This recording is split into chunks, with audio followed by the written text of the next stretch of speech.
रूप में पहुंचे हवासी जी, सुखदेव मेहरा जी, नंबरदार साहब, पेंटर साहब, दिनेश जी और तमाम जो पीछे मुलाकात हुई मीटिंग में, धीरे धीरे सभी के नाम याद होने शुरू हो जाएंगे। तो उन सभी का मैं धन्यवाद करता हूं कि इस उम्र के अंदर भी वो हमसे आगे चलने का कार्य कर रहे हैं और हमारा मार्गदर्शन कर रहे हैं। राह बड़ी मुश्किल रही है हमारे समाज के लिए हमेशा से, वो मुझसे ज्यादा बेहतर मेरे समाज के बुजुर्ग जानते हैं, जिन्होंने कष्ट सहा है, जो आज सर पे पगड़ी बांध के मैं बात कर रहा हूं और एक बड़ी ऐसी बास्केट पहन रहा हूं और बढ़िया कुर्ता पजामा पहन रहा हूं। इस समाज का प्रत्येक वो व्यक्ति मेरी उम्र का या मेरे उम्र से छोटा या थोड़ा सा बड़ा, उससे भी ऋणी है हमारे समाज के बुजुर्गों का। हमें इस सच्चाई को कभी झुठलाना नहीं चाहिए। जब हम बैठे तो हम बात कर रहे थे कि ये भर जानी चाहिए थी मेनपाल जी से, वो एक मजाक की बात थी,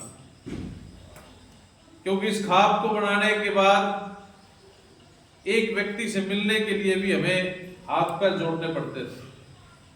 जैसे सोनिया जी ने बताया कि दूसरा के गोड्डा का हाथ लाया करते, ये गोड्डा का हाथ हमने अपने को भी लगाया। वो किस लिए लगाया कि समाज के लोगों से मिलना है, जो चौधर की बात है वो अपने लोगों को भी समझानी है। राज करना और अपने नाम का आगे चौधरी लिखना, चौधर को कायम रखने के लिए ढूंढ तक बेचने पड़ जाते हैं। इतना आसान काम नहीं है। किसी के ऊपर तंज कस देना कि ये राजनीति करे है, ये अपने आप में चौधरी माने है, ये घना बड़ा समझ रहा है, ये तंज कसना बड़ा आसान है। किसी पे कीचड़ फेंकना, ये कह देना कि भाई हवासिक जी को प्रधान क्यों बनाया, हल्का अध्यक्ष भाई साहब को क्यों बनाया, सुखदेव जी को, ये कहना बड़ा आसान है।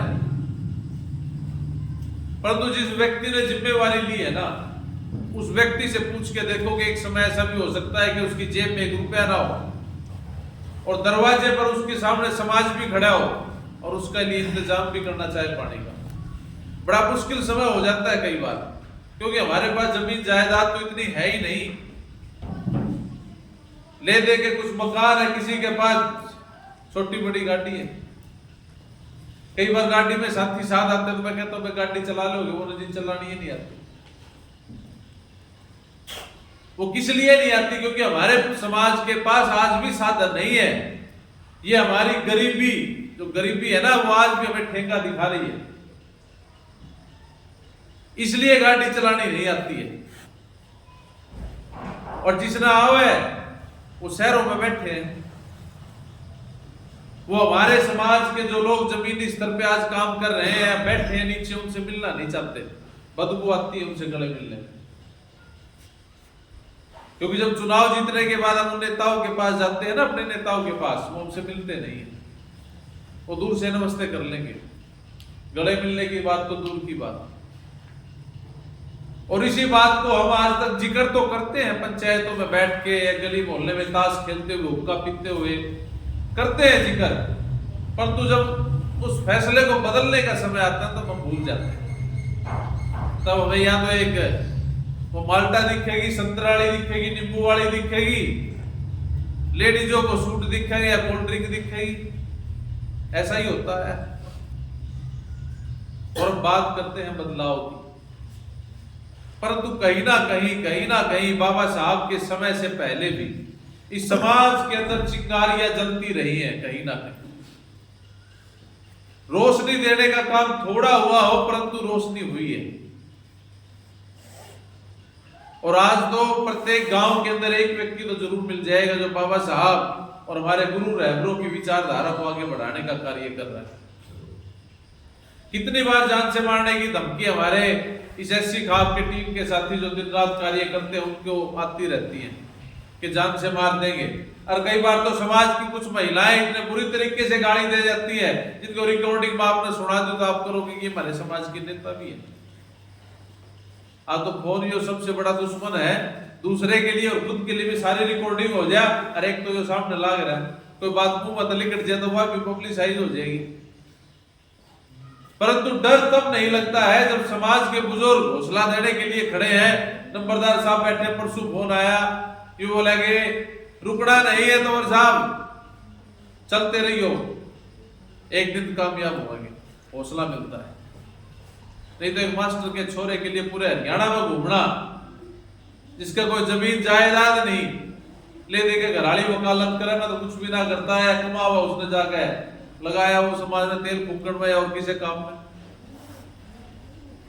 बड़ा मुश्किल होता है। और कई बार दुख भी होता है कि किस सौदे का हाथ लगा लिया। दर्द तो सबको होता है, किसी को ज्यादा किसी को थोड़ा, परंतु जिसने बाबा साहब को पढ़ लिया और नंबरदार जैसे बुजुर्ग जब पीठ को थपथपाते हैं कि बेटा चलना है आगे, समाज को जोड़ना है, तब हौसला मिलता है।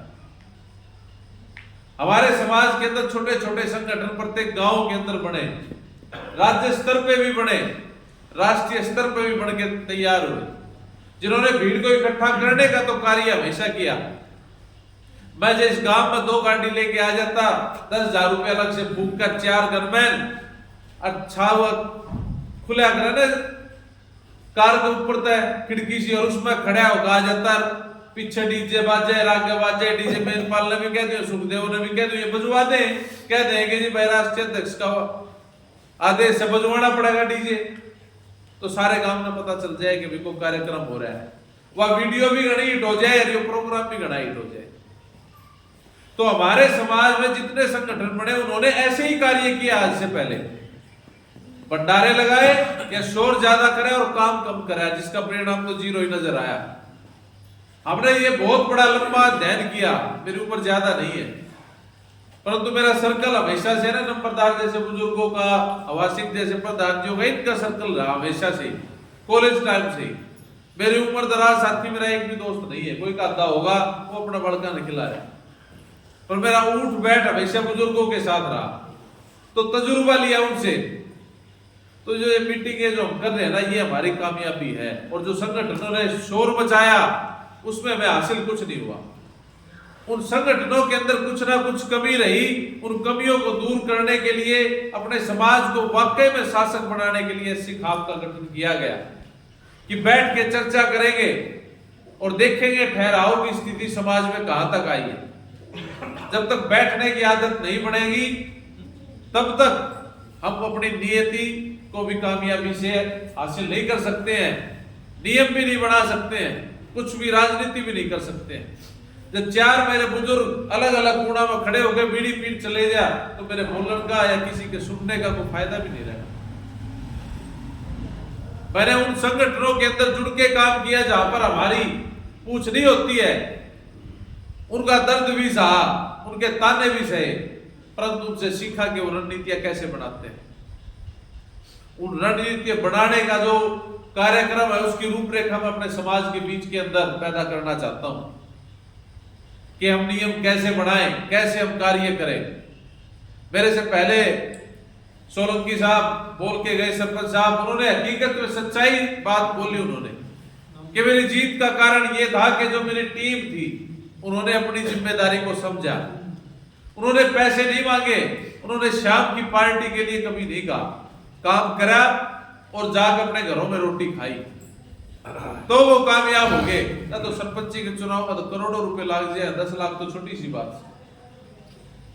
हमें वो ग्राउंड लेवल का अपना साथी तैयार करना पड़ेगा। मैं तो एक नुमाइंदा हूं इस खाप का, जो आप लोगों ने संदेश दिया, इस संदेश को, इस एकता को दूसरे गांव में पहुंचा दूंगा और दूसरे गांव की एकता को तीसरे में पहुंचा दूंगा। ये जो थोड़ी थोड़ी रोशनी अलग अलग गांवों के अंदर दिखाई दे रही है, हमें इस पूरी रोशनी को इकट्ठा करना है। जब ये रोशनी इकट्ठा होकर एक दिए के अंदर जलेगी तब प्रकाश फैलेगा, तब उससे जो तपिश निकलेगी वो तपिश हमें कामयाबी दिलाएगी। ये संख्या थोड़ी नहीं है।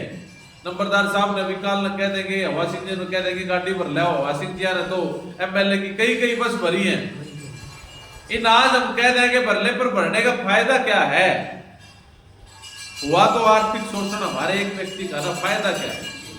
वो सिर्फ भीड़ आएगी परंतु हमें जमीनी स्तर का व्यक्ति नहीं मिलेगा जो एक गांव के अंदर कार्य कर सके। आज इस सफीदो हल्के की 4थी मीटिंग है हमारे बीच का। एक संडे हमने मिस किया जो सोनीपत मीटिंग थी। हल्का अध्यक्ष बने, ब्लॉक अध्यक्ष बने, आज युवा अध्यक्ष भी बना देंगे, फिर शायद मेरी जरूरत जल्दी से पड़नी नहीं चाहिए इस हल्के में, फिर तो हल्का अध्यक्ष अपनी अलग मीटिंग करे, रविवार को युवा अध्यक्ष अलग करे, ब्लॉक अध्यक्ष अलग करे, और ग्रामों के प्रधान जो बनाए वो अलग अलग मीटिंग अपने गांव में अंदर करे, तब तो हम कामयाब हो जाएंगे। नहीं तो 6000 से ज्यादा ग्राम पंचायत है, 6000 रविवारों तक तो हम घूमते ही रहेंगे। एक अकेला अमित तो और कहां जाएगा, हर जगह नहीं पहुंच सकता। इन्होंने पिछली बार दिनेश जी ने थोड़ा बोला, अब थोड़ा और विश्वास के साथ बोलना हमें सीखना पड़ेगा। कि प्रदीप जी अड़ेवा से आए हैं, इन्होंने 2-3 मीटिंगें ये कर चुके हैं। इन्होंने मुझे ये कहा कि पूरे ब्लॉक की मीटिंग बुलावांगे, 18 गांव में प्रदीप जी 18 गांव की मीटिंग बुलावांगे, जब आपको बुलावांगे।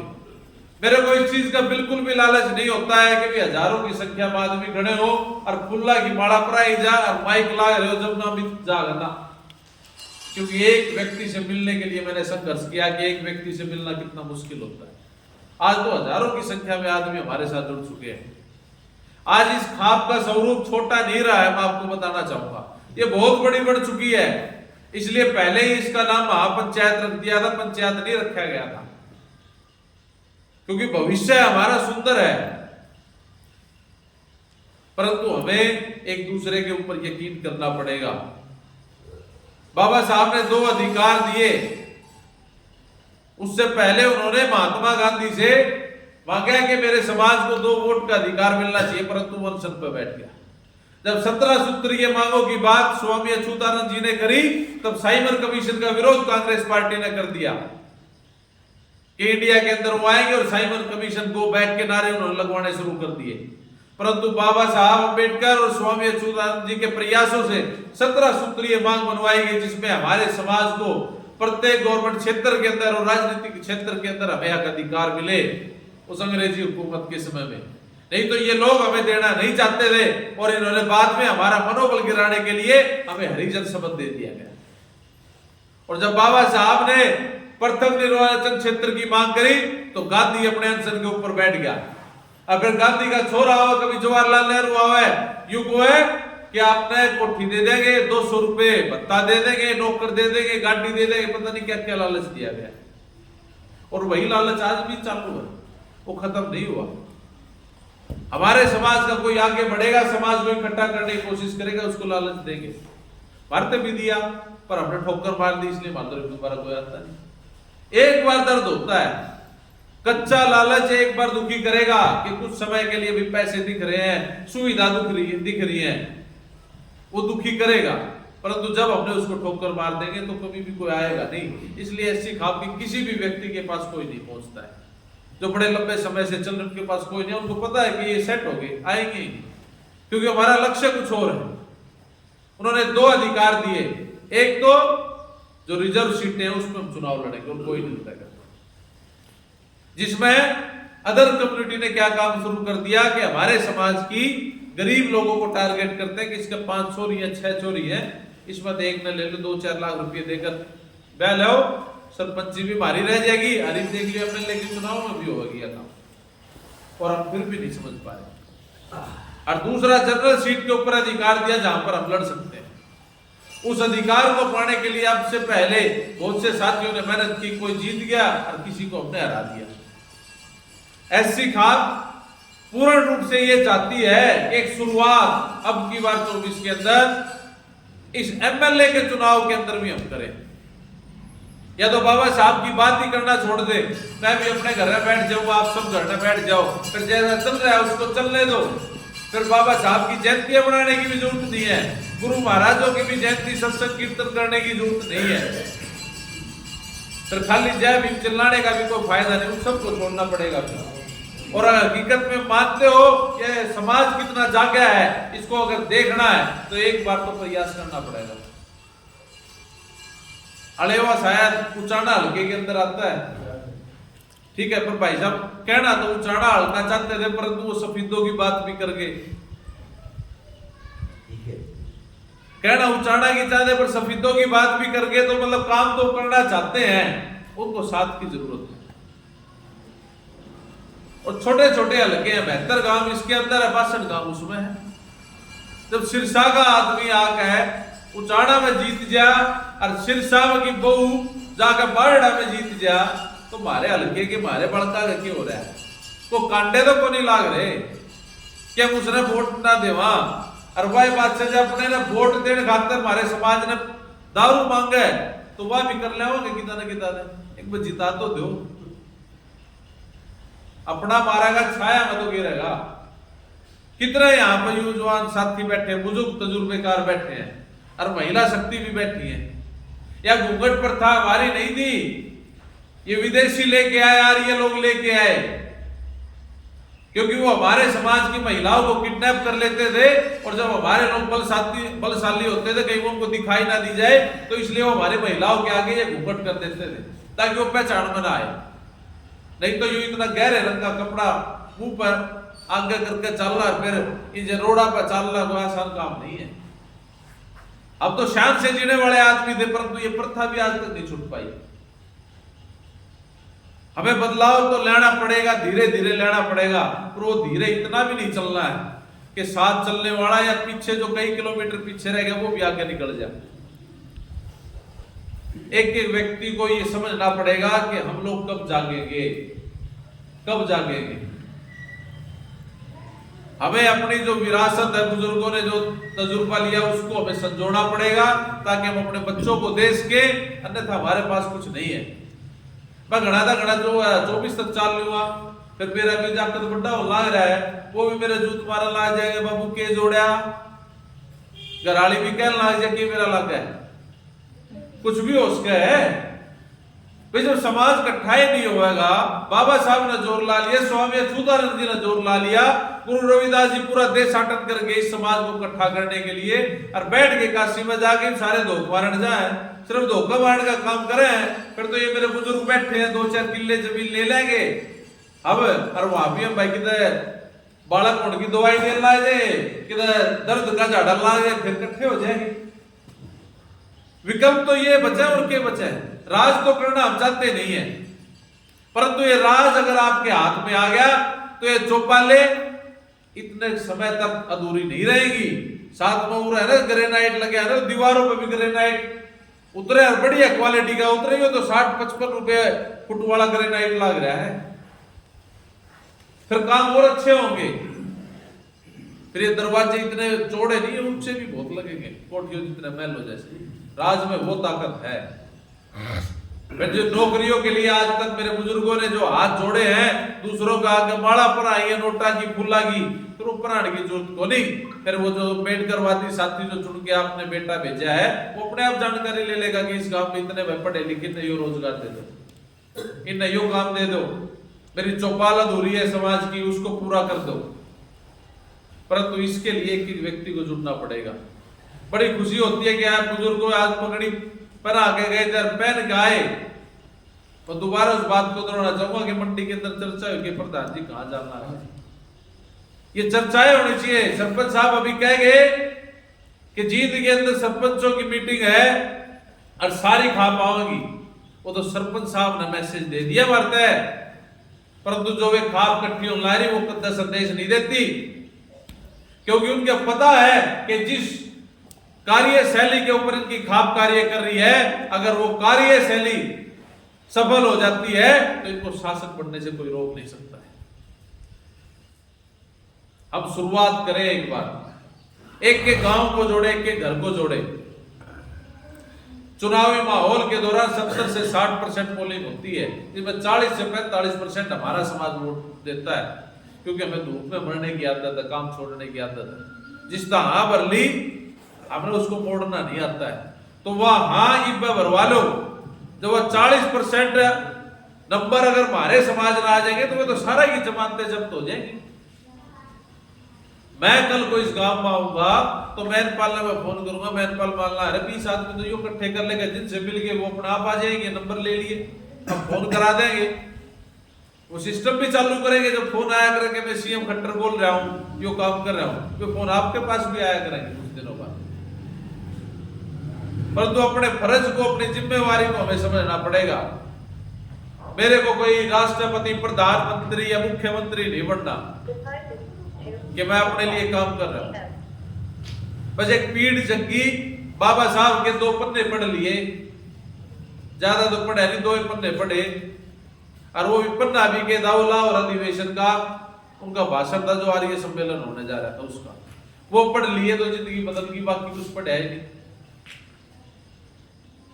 उतने से ही सीख गए कि हमारे समाज पे क्या हुआ, वही चीज बस। और हम कब जागेंगे? हमें जागना पड़ेगा। किसी को जिम्मेदारी देगी तो हमें उसको आगे बढ़ाना पड़ेगा, और जब हम इकट्ठे होकर कार्य करेंगे तो बड़ा अच्छा लगेगा। आज ये मीटिंग के फोटो वीडियो जो जाएगी ना तो उत्साह बढ़ेगा समाज में।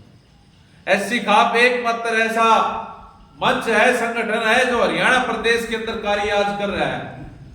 आज किसी भी पॉलिटिकल पार्टी के प्रत्येक रविवार को कार्यक्रम नहीं होते, परंतु आपके समाज की मीटिंग किसी ना किसी कोने के अंदर जरूर होती है। सिर्फ इन 72 गांवों को जोड़ने के लिए टीम कार्य करे। बाकी गांव में रिश्तेदारी है तो हमें बता दे, उस जिले की उस हल्के की टीम को हम भेज देंगे कि मिल के आइए। ये संपर्क रिश्तेदारियां जोड़नी पड़ेगी। जब तक हम आपस में नहीं जुड़ेंगे तब तक हमारा भला भी नहीं है और हमारा कुछ नहीं हो सकता। हमारे जो बच्चे बैठे ना, छोटी छोटी पीढ़ियां, हम तो जैसे तैसे जीवन काट जाएंगे, बुजुर्ग के जोड़े और घरा में रह गए जिंदगी काट जाएंगे, परंतु जिस दिन ये लैंडर और कड़िया वाले मकान छूने लगे तो इन बच्चों से रिपेयर नहीं होगी, क्योंकि रोजगार ही नहीं रहा। पहले खेती कर लिया करते, कुछ सीरी लाग जाया करते कि वो पैसे दे दिया करती, तो मशीनी युग आ गया। सीखना है तो हमें बिहार की जनता से सीखना पड़ेगा। जो हरियाणा के अंदर आए, एक कट्टे में कुछ सामान लेके आए थे, बर्तन लेके आए थे, आज वे कोठी महल और ठेकेदार बनकर खड़े हो गए। और हम हरियाणा के लोग जिन्होंने सब कुछ करा, महल चुबारे, सड़कें, हर चीज बनाई, आज हमारे हाथ से सब कुछ छिटता जा रहा है। कसूर हम देवांगे कांग्रेस पार्टी ने, बीजेपी ने, ठीक है उन्होंने करा, परंतु सबसे ज्यादा कमी हमने कि हम इकट्ठा क्यों नहीं हो पा रहे। आज मेदपाल भाई ने सारे मोहल्ले के अंदर घर घर नौता दिया, तो जो आए वो जुड़े रहे, वो दूर मत भागना, क्योंकि जब इकट्ठे बैठा चर्चा तो होगी कि इकट्ठे हो रहे कि बात चल तक आए, वो चर्चा चलेगी। जब एक्स सरपंच बैठे हैं, डॉक्टर साहब बैठे हैं, सरपंच साहब वो चलेंगे, नंबरदार बैठे हैं और जितने बुजुर्ग बैठे हैं, ये सारे के सारे हमारे समाज की ताकत हैं। हमें इनको जोड़ के रखना पड़ेगा। इनको जिम्मेवारी दे दो, ये जिम्मेवारी को निभाएंगे। युवा फिर भी कहीं ना कहीं फोन में बिजी हो जाएगा। हमें व्यवस्था परिवर्तन करना पड़ेगा, हमें अपने बूथों को मजबूत करना पड़ेगा। तभी हमारे बाबा साहब ने हमारे बूथ भी अलग दिए थे, ताकि हमारे वोटों के ऊपर किसी का राज ना हो, परंतु उन बूथों के ऊपर भी आज राज किसी और का हो गया है। तो मैं तमाम अपने बुजुर्ग और युवा साथियों से माता शक्ति से इतना ही कहना चाहूंगा कि संदेश को फैलाइए, आप उजड़ जाएं। गुरु नानक जी की बात है कि अच्छे लोगों ने जो स्वागत कराया था काम में, तो उन्होंने कहा कि आप उजड़ जाएं, और जिन्होंने लात मारी, उनको चप्पल मारे, पत्थर मारे, उनको कहा तुम बसे रहो। तो उनके सहायक मर्दाना जी थे जो उनके साथ चल रहे थे, वो बोले कि एक जगह बैठे टिल्ले पे, नानक साहब आपने जिन्होंने स्वागत किया उनको तो उजड़ने का आशीर्वाद दे दिया, और जिन्होंने हमारा बहिष्कार किया उनको बसने का दे दिया। योग तो बोले जिनके विचार ही अच्छे नहीं है वो बसे रहने में ठीक है, नहीं तो खराब करेंगे। और जो इकट्ठे हो रहे थे, हमारी सुन रहे थे, उनको उजड़ जाना चाहिए। वो जहां जहां बसेंगे, जहां जहां जाएंगे, वो हमारे समाज का अच्छी विचारधारा का प्रकाश फैलाएंगे, और हमारी विचारधारा ज्यादा फैलेगी और हम जल्दी कामयाब हो पाएंगे। उस समय तो उन्होंने पैदल ही अफगानिस्तान और पता नहीं हमारे गुरु रहबरों ने नाप दिया, और उन्होंने जो सच्चा सौदा पहली बार जब आभास हुआ था ज्ञान का, वो भी गुरु रविदास जी से हुआ था। दूसरे लोग इकट्ठा होके सीख के बहुत कुछ आगे निकल गए, और हमारी गति कहाँ है वो हमें खुद देखना पड़ेगा। तो हमें इस प्रकाश को फैलाना पड़ेगा। यहाँ पे कोई ये नहीं है कि भाई कोई बड़ा चौधरी है, कोई छोटा चौधरी है, यहाँ पे सब बराबर के कार्यकर्ता हैं इस समाज के। हम मिलके कार्य करेंगे, सब बराबर बैठेंगे, कुर्सी सबके लिए तो कुर्सी बैठेंगे, नीचे बैठेंगे नीचे बैठेंगे, एक ही थाली में खाएंगे तो प्रेम बढ़ेगा। और देखिए अधिकतर जातियों को जोड़ने में हम इसमें कामयाब हो चुके हैं, चाहे वो थोड़ा कार्य कर रहे हो, परंतु वो कार्य कर रहे हैं। वो कार्य कर रहे हैं। कुछ एक दो जातियां बची हैं, सपेला जाति बची है, डूब बची है, क्योंकि शिक्षा के अभाव की वजह से वो समझने में, जैसे भाई साहब ने बताया, थोड़ा समय लगेगा। परंतु जब हम इकट्ठे हो जाएंगे ना, जिनको शिक्षित लोग कहते हैं हम, ये लोग इकट्ठे हो जाएंगे तो उनका हमारे साथ चलना मजबूरी हो जाएगी। और एक तो मेहनत मैं करूं, अरे हम सारे मिलकर करेंगे तो वो आ जाए, ऐसा नहीं है। और कई जातियों में तो 22 लोग भी हैं हरियाणा प्रदेश के अंदर, किसी जाति के अंदर जो SC में आती है, तो 22 लोगों को ढूंढना भी बड़ा मुश्किल काम है। परंतु हम इकट्ठे होंगे तो ढूंढ लेंगे। और पूरा का पूरा भेड़कुट कापड़िया समाज की 55,000 की जनसंख्या है, वो पूरा का पूरा समाज आपकी SC खाप के अंदर जुड़ा हुआ है। ये हमारे लिए बहुत गर्व की बात है। तो मैं तो आप सभी से निवेदन बस यही करना चाहता हूं कि आप सभी लोग इस कारवा को बढ़ाएं और ये बेहतर गांव है, एक प्रोग्राम ऐसा निर्धारित करें कि हम बेहतर के बेहतर गांवों को एक सिरे से शुरू करें और एक सिरे से हम पार कर जाएं, उनमें अपनी प्रकाश फैलाते हुए, लोगों से मीटिंग करते हुए निकल जाएं। क्योंकि अभी समय है, कहीं 2 आदमी मिलेंगे, कहीं 4 मिलेंगे, और बुजुर्ग तो कहीं जाते ही नहीं। तो एक ऐसी भी रणनीति जो ब्लॉक की टीम है, हल्के की टीम है, वो बनाए के बेहतर गांवों का एक रूपरेखा तैयार कर लें।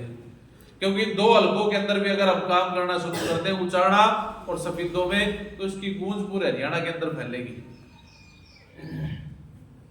तो ये जरूरी है कि हम पूरे बेहतर गांवों के अधिकतर लोगों से मुलाकात कर चुके हैं। 15 गांवों के प्रधान जी हमारे बीच में बैठे, और भी गांव में है, नंबरदार साहब भी है, पेंटर साहब भी, और भी गांवों के हैं। इकट्ठे कर लो तो ज्यादा हमारे लिए फायदेमंद रहेगा, नहीं तो हमारे पास कुछ नहीं है।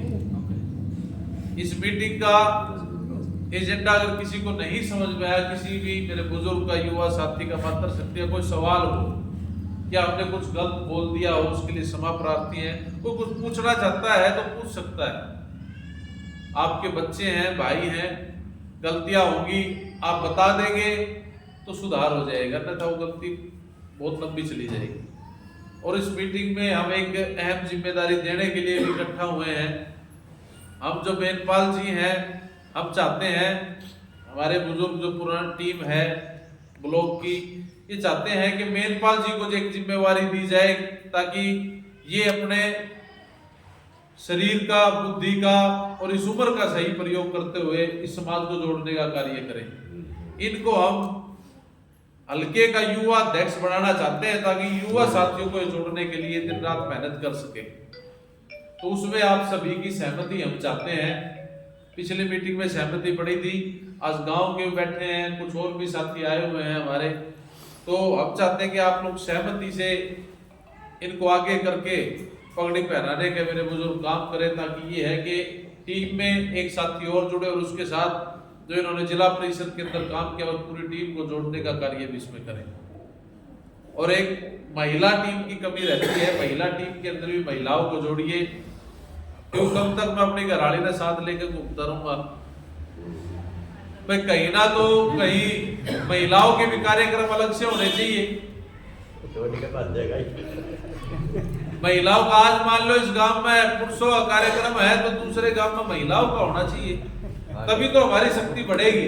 एक कार्यक्रम युवाओं का होना चाहिए, एक बुजुर्गों का होना चाहिए, एक मिडिल जो बीच के हैं हमारे जैसे, उनका होना चाहिए, तभी तो कार्यक्रम ज्यादा होंगे, नहीं तो समय तो बहुत कम है। अरे तो अंकल जी या छूट रहे तो वह बात सके है ना, दुआ तो छूटेगी जब तो आखिरी संभाल है, तब तो बेशक छूट जाए, उससे पहले तो छूटती नहीं। तो महिलाओं को भी आगे लेके आए, ताकि ये है कि ताकत बढ़े, क्योंकि हमेशा एक महिला साथ चलती है, महिलाएं की गिनती होनी चाहिए। क्योंकि हमने महिला शक्ति के नाम से टीम का हमने स्लोगन और लोगो तो बना रखा है, परंतु प्रयोग ही नहीं हो पा रहा बड़े लंबे समय से। कहां करे, सिर्फ 2 महिला जुड़ी हुई है पूरे प्रदेश के अंदर। एक पुष्पा जी जो 65-70 साल के करीब है, कदा कदा गोड्डा में दर्द हो रहा है, जो नाराज हो रहा था, अरे एक मेरी घरवाली। तो 2 या खातर लोगों ने भी कहा इस्तेमाल करें। तो महिलाओं को भी जोड़िए, और मेनपाल जी के ऊपर आप अपनी सहमति देके इस कार्यक्रम को सफल बनाएं। जय भीम, जय भारत, जय श्री राम।